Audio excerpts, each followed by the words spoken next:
સુરતના ઉધના વિસ્તારમાં TV પ્રેસનું board મારેલી ગાડીમાં આવી દાદાગીરી કરનારાઓ વિડીયો વાયરલ થયા બાદ પોલીસે 3 આરોપીઓને ઝડપી પાડ્યા હતા।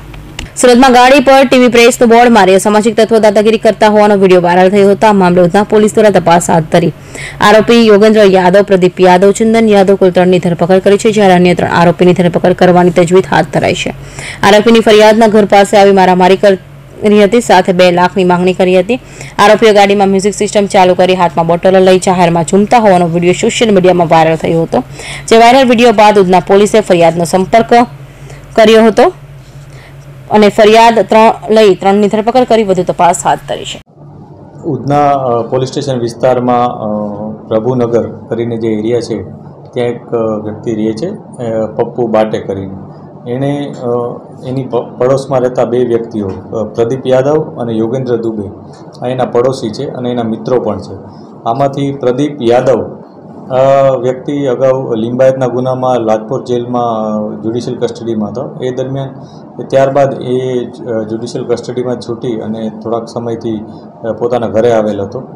આ દરમિયાન એણે આજેનો ફરિયાદી છે પપ્પુ વાટે, એ ફરિયાદીને આવીને એણે કીધું કે તું મને લાજપોર મળવા કેમ ના આવ્યો હતો, અને એ પ્રકારની એના સાથે તકરાર કરી હતી। તકરાર બાદ એની પાસે 2 લાખ રૂપિયાની માંગણી કરી હતી કે એનો ખર્ચો આટલા દિવસ ત્યાં રહેવાનો થયો છે અને એણે મિત્ર તરીકે પોતે ત્યાં આવ્યો નથી।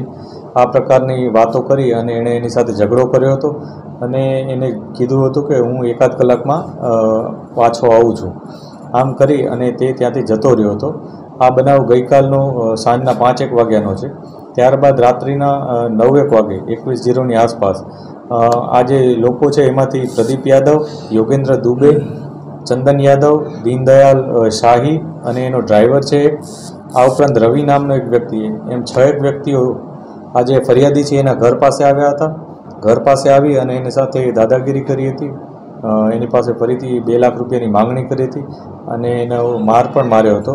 આ પ્રકારની બનાવ સીસીટીવીમાં જે સોસાયટી છે એના સીસીટીવીમાં કેદ થઈ ગયો હતો અને ત્યારબાદ એ વિડીયો પણ કેટલીક જગ્યાએ પ્રસારિત થયો હતો।